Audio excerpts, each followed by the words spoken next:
जय हिंद, जोहार। इस बार जो सिविल सर्विस के प्रीलिम्स देने जा रहे हैं 28 मई को, उनको जो है परीक्षा में पीटी के इंपॉर्टेंस को समझना होगा। मैंने पिछले क्लासेस में आपको बताया, पिछले वीडियोस में बताया है कि पीटी जो है इस बार जैसे 23 मई को जो रिजल्ट आया, इसमें जो टॉपर थी, फर्स्ट रैंक रिश्ता जी थी, उनका जो है आपको 2 बार पीटी नहीं हुआ और तीसरी बार पीटी पास की और टॉप कर गई यूपीएससी में। दूसरी रैंक का गरिमा जी हैं, उनका भी जो है एक बार पीटी हुआ नहीं और दूसरी बार पीटी हुआ तो टॉप हो गए।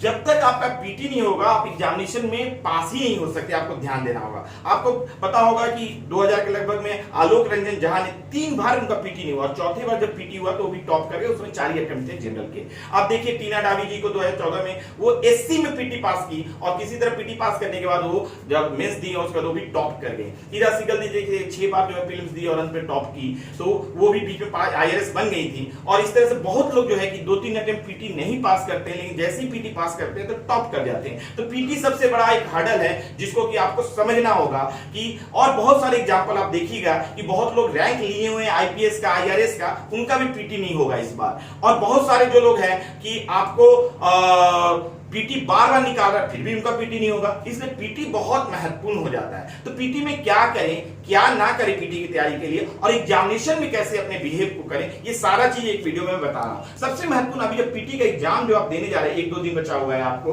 2 दिन की जो समय है, इसमें आपके प्रीवियस ईयर्स के जो क्वेश्चन आपने बार-बार प्रैक्टिस किया उसको ध्यान दीजिए, 1-2 बार उसको और रिवीजन कीजिए। और दूसरा जो है करंट अफेयर्स जो है आपको 2022 के फरवरी से जो है मई 2023 तक आप जरूर बहुत अच्छे से ध्यान दें। ऐसे तो करंट अफेयर्स 1-2 साल पहले का भी आ जाता है, लेकिन 2022 का जो फरवरी है और 2023 मई तक आप जो है उसका पूरा करंट अफेयर्स को पढ़ें। उसके बाद देखिए आपने जो सेल्फ नोट्स अभी तक बनाया हुआ, जितनी तैयारी की हुई है, जितना ज्ञान है, सब सब्जेक्ट का सेल्फ नोट्स बनाया, जो छोटे-छोटे नोट्स बनाए, उसी को बार-बार रिवीजन करें। और सबसे महत्वपूर्ण अपने में सेल्फ कॉन्फिडेंट रखें आप, और अपना जो खान पान को बहुत अच्छे से ध्यान दें कि क्या खाएं क्या नहीं खाएं, तबीयत खराब नहीं हो पाए। और सबसे इंपॉर्टेंट मेडिटेशन करके शांति, अपने आप मानसिक शांति बनाए रखें, ज्यादा पैनिक ना हो। उसके बाद आप ज्यादा सिलेबस पर ध्यान ना दें और सिलेबस को, नए सिलेबस को कवर करने लगा, जो हो गया वो हो गया, उससे ज्यादा आप ध्यान ना दें।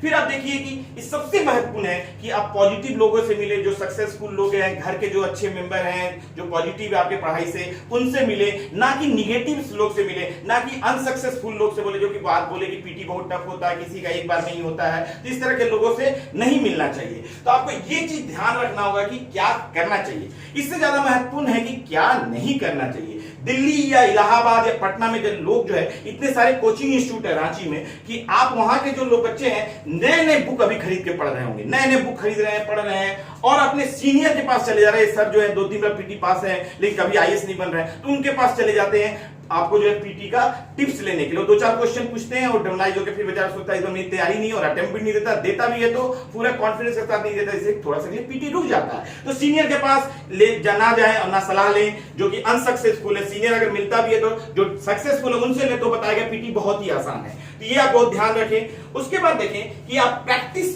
सेट जो है, प्रैक्टिस पेपर किसी का लेके मत बनाने लग जाइए और फिर कम बन जाता है तो मत सोचिए मेरी तैयारी पूरी नहीं है और छोड़ दें। प्रैक्टिस सेट भी एकदम मतलब लेके अभी मत बनाइए, कोई भी कोचिंग इंस्टीट्यूट का या कोई भी गाइड का, एकदम छोड़ दीजिए प्रैक्टिस सेट। और सबसे महत्वपूर्ण, अभी बहुत सारे कोचिंग इंस्टीट्यूट जो है आपको गेस्ट क्वेश्चन देने लगे होंगे, उसको जाके मत लीजिए, कोई फायदा नहीं। ये कोई का गेस्ट क्वेश्चन नहीं लड़ता है, अगर 600 भी देगा तो 1-1.5 क्वेश्चन से ज्यादा नहीं लड़ता है। तो ये क्वेश्चन पेपर भी आपको कोई काम करे। और सोशल मीडिया से तभी 2 दिन पूरी तरह दूर हो जाइए, मोबाइल स्विच ऑफ करके फेंक दीजिए कहीं पे, जिससे कि आप किसी तरह का ना इंपॉर्टेंट क्वेश्चन लीजिए, ना किसी से सलाह लीजिए, कुछ भी मत लीजिए, कोई फायदा नहीं होने वाला आपको। और सबसे महत्वपूर्ण, अभी किसी तरह के ऑकेजन में, पार्टी में, शादी ब्याह में, बर्थडे पार्टी में, किसी तरह में भाग आप एकदम मत लीजिए। अपने आप को घर में पैक करके प्रीलिम्स के लिए तैयारी कीजिए और किसी तरह के जो है रिलेटिव से नहीं मिलिए जो कि आपको डिस्टर्ब कर सकता है। तो ये बहुत आप ध्यान रखिएगा।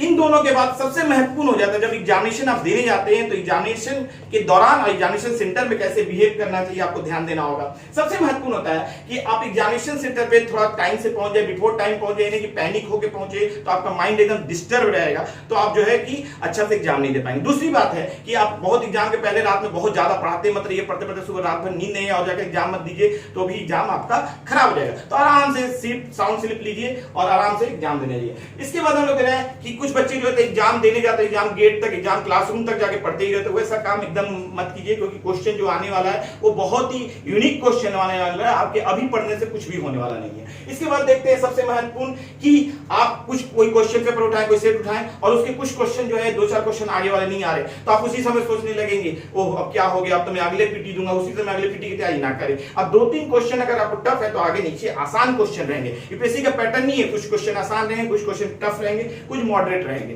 तो आप कभी भी घबराए नहीं, अगर टफ क्वेश्चन आ रहा है तो नीचे आसान क्वेश्चन होंगे। इसके बाद देखते हैं कि जो आपका स्ट्रेंथ का एरिया, अगर पॉलिटी आपको आसानी से बन रहा है, हिस्ट्री आसानी से बन रहा है, तो उसके क्वेश्चन को पहले खोजे और उसको बनाएं। सबसे महत्वपूर्ण होता है टफ क्वेश्चन को ना खोजे, ठीक है, उस टफ क्वेश्चन वाले जगह को ना बनाएं, पहले इजी क्वेश्चन को देखें, जहां मिलता है वहां पे साथ में इजी क्वेश्चन रहेंगे, वहां बनाइए। फिर देखते हैं कि आप जो है कि अगर कोई क्वेश्चन को देख रहे हैं और वो नहीं आ रहा है या थोड़ा कंफ्यूजन चल रहा है, तो उसको एक बार सर्कल करके आगे बढ़े, समय को बर्बाद ना करें। फिर आप देख रहे हैं कि जो क्वेश्चन को आपने सर्कल करके आगे बढ़े हैं, तो उसके बाद जो है जब सेकंड राउंड होगा तब आके उसको पूरा कीजिए। सबसे महत्वपूर्ण है कि आप प्रश्न को देखिए, प्रश्न को देखने के बाद समझिए, अच्छे से पढ़िए उसको, और पढ़ने के बाद उसमें एलिमिनेट करके तुक्का लगाइए, क्योंकि यूपीएससी के कुछ ही क्वेश्चन जो 25 से 30 क्वेश्चन ही आप 100% श्योर होकर बना सकते हैं, बाकी सब एक्सपीरियंस और जो है एलिमिनेट करके तुक्का ही लगाना पड़ेगा आपको। तो तुक्का पे अपना भरोसा कीजिए और उसको आप जो है कि अच्छे से जो है कि एग्जाम को दीजिए। इसके बाद आप देखिए कि आप जो क्वेश्चन जो है आपको कम से कम 5 से 10 क्वेश्चन छोड़ देने चाहिए, क्योंकि वो अगर एकदम अननोन क्वेश्चन है, आप जबरदस्ती अटेम्प्ट 100 में 100 करते हैं तो निगेटिव होकर आपको 1-2 नंबर से प्रीलिम्स छूट जाएगा। तो इसलिए आप देखिए कि 5-7 क्वेश्चन, 10 क्वेश्चन अगर बहुत ही आपको जो है कि नहीं आ रहा है तो उसको छोड़ दीजिए, अगर अच्छा क्वेश्चन आपको बाकी सब आ रहा है तो उसको बनाइए।